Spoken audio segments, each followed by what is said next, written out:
Hi everyone. Okay, in this video I'm going to talk about responding versus reacting. And the reason being is because it's absolutely critical when it comes to living life as a human being to understand the difference between the two and the fact that we have a choice and that life isn't just a given and we have to just do things just because that's what we've always done. That actually we do have a choice to respond or react in any given moment. So I just want to start firstly with the fact that we are making choices every single moment of every single day. And there's no exceptions to that. There's not a time when we don't make a choice and somehow we're in this sort of land that isn't the land of choices. We are in effect always making choices. But just on the subject of choices, sometimes it can be quite familiar, the choice that we're making. So we may not necessarily register it as a choice anymore because it's just something that we've always done. But if we strip it all back, we can actually break it down to see that we are making a choice. And in doing so, it's very empowering to feel that. Okay, so what we can say on a behavioral level is that we're making choices in terms of what we decide to eat, when we want to go to bed, who we want to talk to, what we're going to do in the morning, etc., etc. So all of those things are the doing parts of life, where we are, in the activity of things and we're just doing things here, there, and everywhere. But we're just going to put that aside for now because that is actually the byproduct of life. And before all of that happens, we make a choice to either respond to life or react to life. And then all the behavior stuff happens second. So without talking about responding, I'd like to talk about reacting first. So what is reacting? Okay, reacting is when we feel disturbed. So when there's any time that you feel disturbance on the inside, in other words, disturbance in your body, that's when you can say, okay, I'm reacting. And I can assure you that that disturbance will come from the outside. In other words, it's not innate for us to feel disturbed because naturally we are quite homeostatic, and yeah, there's a balance there. But essentially, when it comes to reaction, some examples are getting frustrated, feeling angry, sad, hurt, bitterness, rage, resentment, you name it basically, anxiety, worry. These are all different flavors of reaction and we're all familiar with them. And I'm not saying that emotions or reactions are bad. It's just that if we don't recognize that we have a choice, then we can sometimes assume that being in reaction is just normal and that, that's just life. And we might just think that being frustrated in life is just part of life. Particularly if we are in a situation where the same thing happens again and again to us and we think, oh, well, that person did that and therefore I just get angry and that's just what I do. So it's absolutely critical to understand that we are making choices every single moment and you don't actually have to react to the same situation. It is actually possible to recognize that there is a choice that we can respond. Even if the other situation or the person in the situation doesn't change, we can actually learn to respond to them instead of react to them. So if we just define reaction as disturbance and understand that we are not naturally like that and that, things trigger us around us. And so situations are triggering factors, but not causal factors. The real causal factor is our choice to respond or react. And that's why we can have, in some cases, two people who witness the same thing, let's say like a car accident, and one will respond to that car accident and the other one will react. But they've both seen the same thing.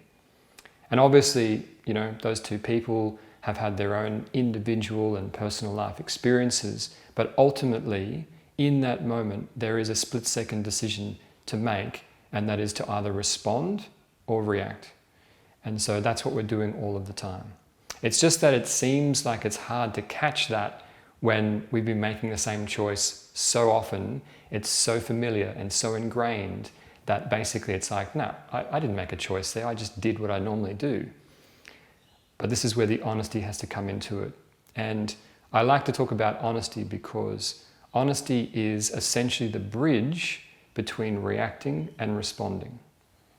Because whilst we think that reacting is just normal, and whilst we think that reacting is just what you do and that there's no other way, then we will always react because there's no way out. But if we consider that there is an alternative, in other words, to respond, then we've already started to be honest. And in that honesty, we actually can then consider that perhaps that situation doesn't own me. Perhaps that situation doesn't have any power over me. Perhaps it's possible to just observe what's going on and not actually take it on or take it personally. In other words, not let it inside me and then I get disturbed by it and then I just react back. And perhaps that is the real answer when it comes to dealing with war and abuse and so forth, that irrespective of who throws the first stone, if you throw a stone back, then you're an equal player and no different. And that's why it doesn't really matter who starts the reaction, it's whether a person can actually respond in kind. And there are some fabulous examples of this in the world where people have actually experienced horrendous things happening to them, but they have learned to respond and not react back. And in so doing, it's a great example of what's actually possible. And so just to come back to reaction, I want to mention that there's two types of reaction.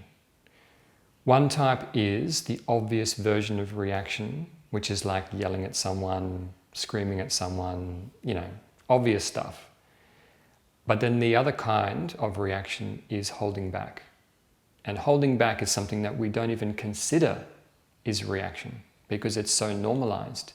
In fact, most of us tend to hold back far more so than we do the obvious type of reaction.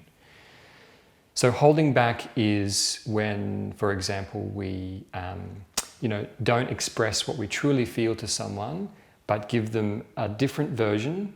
And it's like we convert what we truly feel into another version, which might be, in our mind, more palatable to the other person because perhaps we don't want them to react, whatever the reason or something like that. And it's super, super understandable that we do this because virtually no one is supported on how to deal with reaction. And so we go about life as an adult. I mean, I certainly didn't get it growing up and school didn't teach it to me. And so it's no wonder that we sort of go out into life and we just try our best. And we're struggling with our own reactions, let alone trying to deal with other people's reactions as well. And the whole thing is a bit of a dog's breakfast, to be honest. But these videos are about giving some clarity back to us so that we can actually feel, okay, I actually did know this already, but it just needed to hear it in a way that was quite simple. So holding back is when we convert. And so we give the other person a different version that's not the original version. And it may still have aspects in it of the original version, so to speak, but it's no longer the, in the wholeness of the sense of what we've expressed, it's no longer it. It's no longer what it is. In other words, we've bastardized what we were going to express. And so in that holding back, the person doesn't receive the purity of our true expression.